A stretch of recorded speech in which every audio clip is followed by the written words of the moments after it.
నమస్తే అండి, నేను రజా. జగన్మోహన్ రెడ్డి గారు అసలు పరామర్శలు ఎందుకు చేస్తున్నారు? దేనికోసం చేస్తున్నారు? ఎందుకోసం చేయాల్సి వస్తుంది? కూటమి ప్రభుత్వం అధికారంలోకి వచ్చి సంవత్సరం దాటింది. ఇటీవల సంవత్సర కాలంలో ఇచ్చిన హామీల్లో ఒక ఆల్మోస్ట్ అన్ని హామీల్ని నెరవేర్చుకుంటూ వస్తున్నారు. మరోపక్క చెప్పని హామీలను కూడా నెరవేర్చుకుంటూ వస్తున్నారు. ఈ రోజున పిఎం సూర్య గారి కింద ఆంధ్ర రాష్ట్రంలో ఎస్సీ ఎస్టీలకు అందరికీ కూడా వాళ్ళ ఇళ్లపై సోలార్ ప్లాంట్స్ పెట్టించే ప్రయత్నం కూడా జరుగుతుంది. అది వాళ్ళకి ఇచ్చిన హామీ. ఇన్ని హామీలు ఇచ్చినా సరే, కొన్ని హామీలు ఇవ్వకపోయినా సరే, వాటన్నిటి కూడా నెరవేరుస్తూ వస్తున్న నేపథ్యంలో జగన్మోహన్ రెడ్డి గారు మరణించినటువంటి వ్యక్తుల మీద రాజకీయం చేస్తున్నారనేది ఈ రోజున ప్రధానంగా వినిపిస్తున్నటువంటి మాట.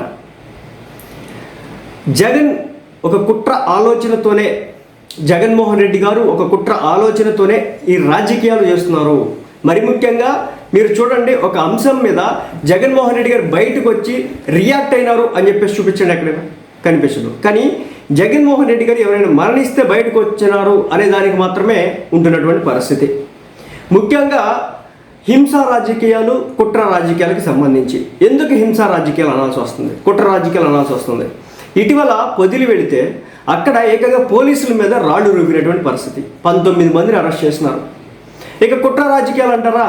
ఎంత దారుణం అంటే, అరే నిన్న అమ్మఒడి సంబంధించినటువంటి అమ్మఒడి పేరు తల్లికి వందనంగా మార్చారు కదా.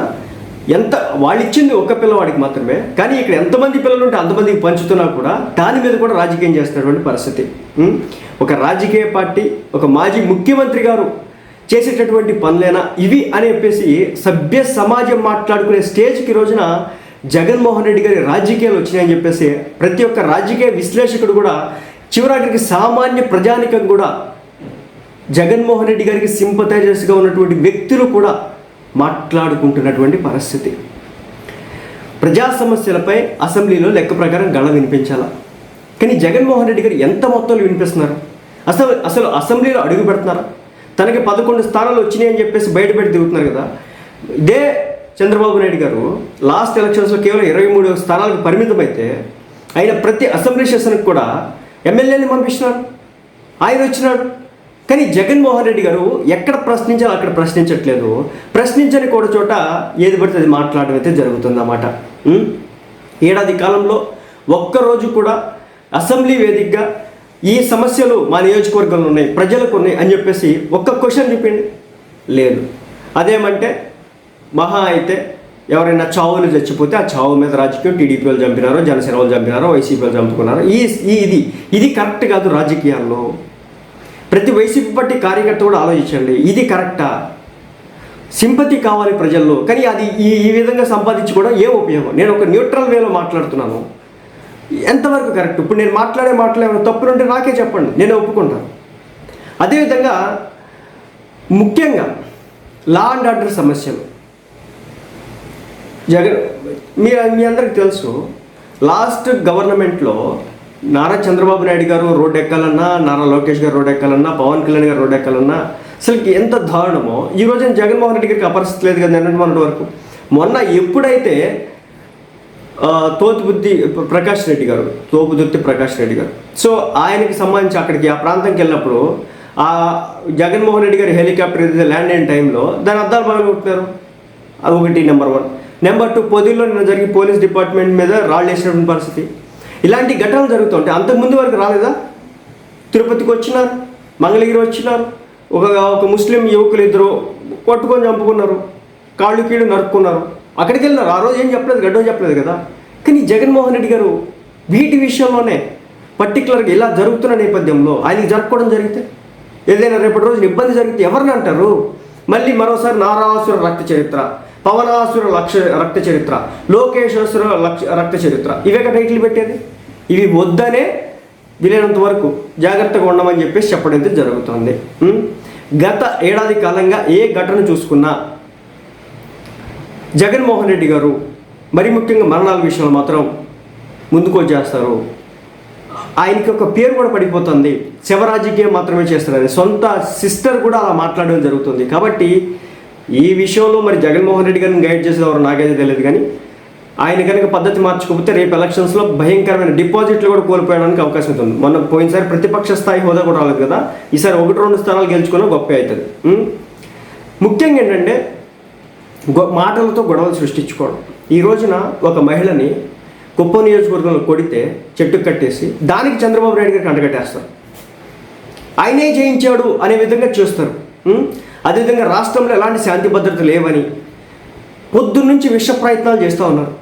ఇదంతా కూడా వైసీపీ బ్యాచ్ చేస్తూ ఉంది. వాళ్ళ ట్విట్టర్ మొత్తం అదే అనమాట. ఈరోజు పంచాయతీ చంద్రబాబు నాయుడు నియోజకవర్గం చంద్రబాబు ఏం సాధిస్తారు? చంద్రబాబు నాయుడు గారు ఏమైనా చేసినాడా? చివరాఖరికి హోమ్ మినిస్టర్ గారు రంగంలోకి దిగి ఆ మహిళ ఎవరైతే ఉన్నారో, బాధితులు ఎవరైతే ఉన్నారో ఆమెతో ఫోన్లో మాట్లాడినారు. ఇంత చేసిన తర్వాత కూడా వీళ్ళు అడ్డగోలు కామెంట్లు చేస్తున్నటువంటి పరిస్థితి. మరి ముఖ్యంగా లాస్ట్ గవర్నమెంట్లో కొంతమంది వ్యక్తులు విచ్చలవిడితనంగా పెరిగిపోయినారు. నేను నిన్న కూడా ఒక వీడియో చూసిన. ఒక చేతిలో కేక్ పట్టుకున్నాడు, ఇంకో చేతిలో గొడ్డలు పెట్టుకున్నాడు, వెనకాల చూస్తే టీషర్ట్ అయితే వైఎస్ జగన్మోహన్ రెడ్డి. దీనివల్ల రౌడీలు గుండాల పార్టీ అని ఒక ముద్ర పడుతుంది. దాన్ని ఇంకా కావాలి కోరుకుంటున్నట్లయితే నాకైతే అనిపిస్తుంది. ఈ విషయంలో జగన్మోహన్ రెడ్డి గారు మొన్న టీడీపీ పార్టీకి సంబంధించిన ఒక కార్యకర్త మన జగన్మోహన్ రెడ్డి గారి వైఫ్ని ఒక మాట అనగానే అరెస్ట్ చేయించి బొక్కలో పెట్టినారు. అదే ఇలా గొడ్డళ్ళు తీసుకొని రోడ్డు ఎక్కితేనో, కత్తులు తీసుకొని కటార్లు తీసుకొని రోడ్డు ఎక్కితే వెంటనే వాళ్ళ కంట్రోల్ చేస్తే కనుక అది ప్రజల్లో ఒక సింపతిని క్రియేట్ చేస్తుంది. అది జగన్మోహన్ రెడ్డి గారికి ఏమాత్రం కూడా ఇష్టం లేనట్టు కనిపిస్తుంది.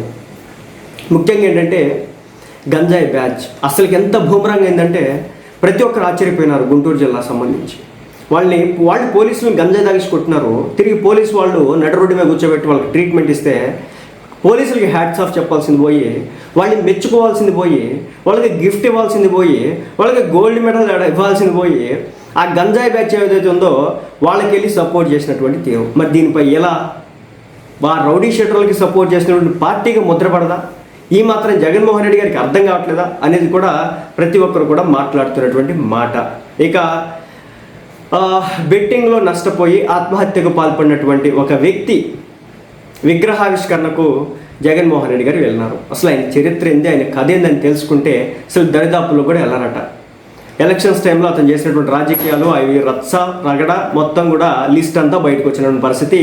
మరి అలాంటి వ్యక్తుల దగ్గరికి వెళ్ళి ఏమి సింపతి సంపాదించుకోవాలని చెప్పేసి జగన్మోహన్ రెడ్డి గారు ఆలోచించుకుంటున్నారో నాకు ఇప్పటికీ కూడా అర్థం కానటువంటి పరిస్థితి. ముఖ్యంగా సత్తెనపల్లి కోర్లకుంట నాగమల్లేశ్వరరావు ఇంటికి జగన్మోహన్ రెడ్డి గారు వెళ్తున్నారు. అయితే కానీ దీనివల్ల ఏం సాధిస్తారు? ఏమీ సాధించలేరు. అతని చరిత్ర ఏంది, అతని కథ ఏందనేది పొద్దున్న నుంచి సోషల్ మీడియా వ్యాప్తిగా సర్క్యులేట్ అవుతున్న పరిస్థితి. ముఖ్యంగా జీవో నెంబర్ 1 లాంటివి తెచ్చిపెట్టి ఆనాడు ప్రత్యర్థి పార్టీలన్నింటినీ కూడా కట్టడి చేసినారు, అన్నీ చేసినారు. కానీ ఈ రోజున కూటమి ప్రభుత్వం అలాంటివి కూడా చేయట్లేదు. రేపు సత్తెనపల్లికి వెళ్ళినా టీడీపీ పార్టీకి కానీ జనసేన పార్టీకి అభ్యంతరాలు అయితే లేవు. కానీ అక్కడికి వెళ్ళిన తర్వాత ఏమైనా కుట్రలు జరిగితే ఏంటి, ఎవడు బాధ్యుడు? మొన్న రాళ్ళు వేసినారు, అంతకుముందు హెలికాప్టర్ పగలగొట్టినారు, చేతులను కత్తులు గొడ్డలతో తిరుగుతున్నారు. ఏదైనా జరగకూడదు జరిగితే ఎవరు రెస్పాన్సిబిలిటీ అనేది ఈ రోజున చూడండి. అసలు కుప్పంలో సంబంధం లేనటువంటి విషయంలో చంద్రబాబు నాయుడు గారికి అంటగట్టేసి రాద్ధాంతం చేస్తున్నారు కదా. రేపటి రోజున జగన్మోహన్ రెడ్డి గారి మీద ఏదైనా జరగకూడదు జరిగితే పరిస్థితి ఏంటి అనేది ఈ రోజున అధికారంలో ఉన్నటువంటి పార్టీలు అడుగుతున్నాయి. మరి దానికి సమాధానం చెప్పరు. అదేమంటే మీరు అధికారంలో ఉన్నారు, ప్రొటెక్షన్ ఇవ్వరా అని. ఎంత ప్రొటెక్షను? కుతంత్రాలు చేసే వాళ్ళు చుట్టూ ఉంచుకొని రాళ్ళు ఇసిరే పోలీస్ డిపార్ట్మెంట్ రాళ్ళు ఇసిరేస్తున్నారంటే ఇంకేం చేయాలా? అదేవిధంగా ఈ నాగమల్లేశ్వరం అనే వ్యక్తి డబ్బు కొరత కారణంగా, అంటే మరి ముఖ్యంగా ఏంటంటే బెట్టింగ్స్ కారణంగా చనిపోయినాడు. ఆయనకి తెలుగుదేశం పార్టీకి అంటగట్టే ప్రయత్నం అయితే రకరకాలుగా అయితే చేసినారనమాట. అది నిజ నిర్ధారణ ఏంటనేది ఆ ప్రాంతంలో ఉన్నటువంటి ప్రతి ఒక్కరికి కూడా తెలుసు. ఆయన మీద ఉన్నటువంటి కేసులు చూస్తే కూడా ఆశ్చర్యపోయాయి. మరి అలాంటి వ్యక్తికి 160/9/2022 సెక్షన్ 323, సెక్షన్ 506, సెక్షన్ 341, అదేవిధంగా 109 రెడ్ విత్ 34 ఐపీసీ కింద ఆయన మీద ఉన్నాయన్నమాట.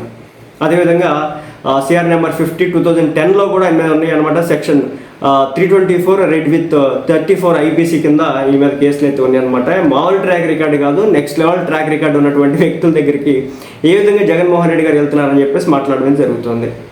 అయితే చెప్తున్నారు పోలీస్ డిపార్ట్మెంట్ వాళ్ళు చెప్తున్నారు, అతి తక్కువ మంది వెళ్ళండి, మీకు భద్రత కొంచెం ఇబ్బంది అయితే ఉంది, సో మీరు ఎలా పడితే అలా వెళ్తే కనుక ఇబ్బందులు అవుతాయని చెప్తున్నప్పటికీ కూడా జగన్మోహన్ రెడ్డి గారు మాత్రం ఆయన ఆ విధంగా ముందుకెళ్ళడం అయితే జరుగుతుందన్నమాట.